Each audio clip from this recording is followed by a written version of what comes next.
Hey Rising Star 2 fans, it's Todd from Guilla Games.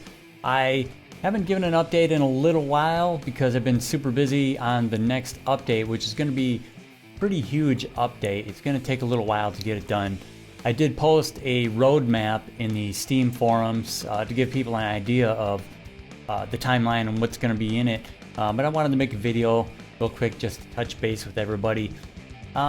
So some of the major points that are going to be in the new update is, one is I'm adding Europe as a region. So there's going to be a couple of different, there's going to be US and Canada, of course, which you already have, and then Europe. But adding a new region isn't just that simple. There's a lot going into it. I need to add some more different building models so it doesn't look just like the US and Canada when you're out driving around. So that's going to take a lot of work and time. The UI for when you're looking at the world map, there's going to be a way to look at the entire world and choose which part of the world you want to go to. So that's a big thing. And also having all these new cities means a lot more bands and just a lot more stuff that needs to be processed behind the scenes. So I need to make sure that everything still works as optimally as possible without just bogging down the whole game.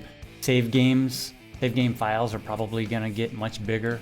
Having the more regions there are, more cities there are, because each city has all of its data always saved.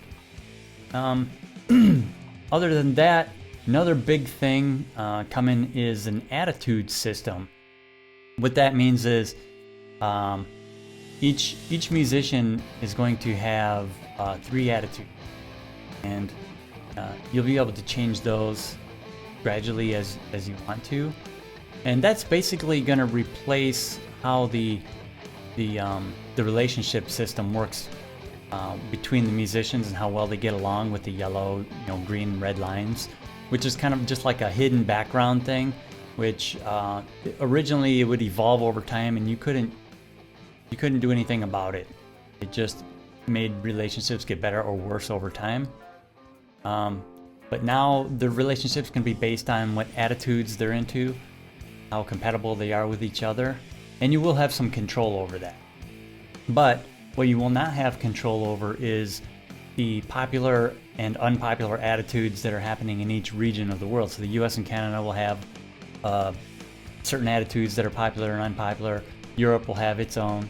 And then as new regions are added, each one will have its own set of attitudes that are popular or unpopular. And what this does is every song idea that's generated by the musicians now, whatever the lyrical idea is, it's going to take one of the attitudes out of the 3 from the writer, the musician that wrote those lyrics, randomly pick one and assign it to those lyrics. So these lyrics might be something about partying, or it might be something about cars, whatever, drugs, different topics, different things that you can have an attitude. And then if that lyrical idea is used in a song, then that song takes that attitude.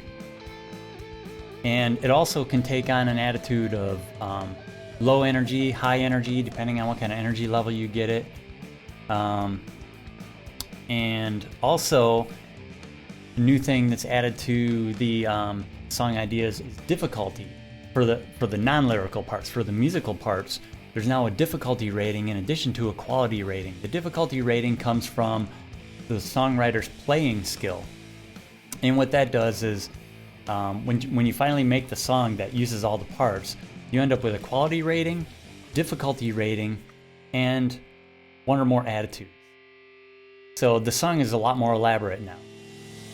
And all of these factors are going to come into play when you start playing gigs, when you start putting out albums. The songs are going to do better or worse in each region depending on the current popular or unpopular attitudes and how they match up with the songs. So you could be super popular in the United States and Canada but really struggling in Europe, or vice versa. or if the attitudes are similar in both, or if you just kind of have songs that cover both, you might do really well in both. Okay, so the song difficulty also affects how well you can get how high you can get your playing skill for that song based on the playing skill of the musicians in the band. So this is going to really make the playing skill a lot more important than what it used to be. A lot of people wouldn't worry about putting their points into it that much because all it seemed to do is help you practice songs faster. Well, now it's also going to affect the maximum play skill that a song can go to, because if it's a really high difficulty song based on that new property, then if you have a really low playing skill person, it's going to keep the playing skill of the song down, so it can't get maxed out. So it's going to be more important to have higher play skills. Now remember, the difficulty is unrelated to the quality. You can have high quality songs that are very easy to play. I mean, you can look at like bands like the Ramones, where they've written a lot of great songs, but they're really easy to play. And you know, the drums maybe not so much, because there is a really a technique to the drums there that is difficult for some people. But that's one example. But you could also have really high difficulty songs that are just not very good. You know, I don't have an example for that, but you know, somebody could just play something with some ridiculous sounding chords or scales or something that just don't fit well together, and it's just not a good song. So they don't really go together. But you can have a good song that's also difficult. You can have a bad song that's also easy, good song that's easy, bad song that's hard, whatever. And all these things are gonna, you know, come into play in the game, in how things develop in your career. Let me see, I have some more notes here. Okay, so let's see. Oh, each region is gonna have its own CD charts, and this is mainly because the amount of bands that are going to be in the world now, with all these different regions and new cities added, is just going to be so ridiculous to try to have the whole world compete with each other. And it's not really realistic anyway, because there's a lot of kind of local bands that are smaller bands in different regions that aren't internationally known anyway. So for now, all of the computer bands are only going to exist in the region that they live in. So you're not going to see bands in the charts from different regions. Your band will be the only one, for now anyway, that can chart on multiple regions. There's going to be a new thing for the highest level of recording contract is now going to, if they have the money available and whatever to promote in multiple regions, it'll say that in the contract, and so there'll be more to pay back. There will be more gig requirements to play, because you'll have to play in each different region. So that means going on tour in different regions, which is pretty cool. Let's see. Oh, partly because, well, a lot of people have been requesting raising the level cap above 30 for a long time, but I didn't want to do it until there was a real good game balance reason to do it. And now that there's a seventh skill, the music writing skill, or the songwriting skill has been split between writing music and writing lyrics. So that means there's 7 skills instead of 6. The level cap's going to go from 30 to 50.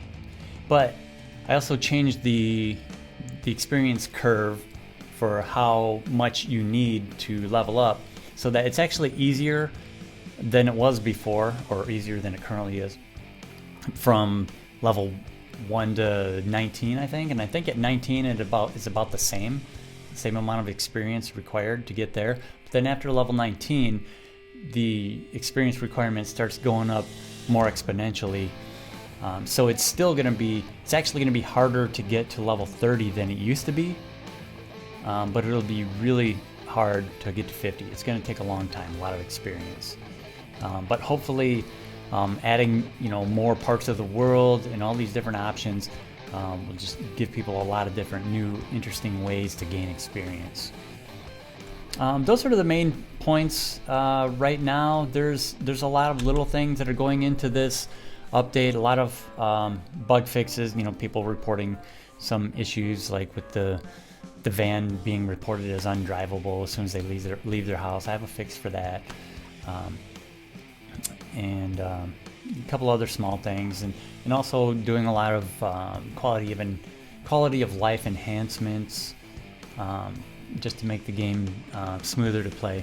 So anyway, I know this was supposed to be a small update and ended up kind of rambling, but hopefully it was all information that was interesting to everybody. I'm still looking at I don't know, maybe a week or two before this there might be a test version available in a week or two, so keep your eyes peeled on the forums, because I usually put a post on there about looking for volunteers for testing the pre-release version, which is always really helpful because there's always bugs that are found and fixed before making it live for everybody. So anyway, thanks for watching. Tell all your friends, spread the word, share, like, all that good stuff, and I'll see you guys next time. Have a good one.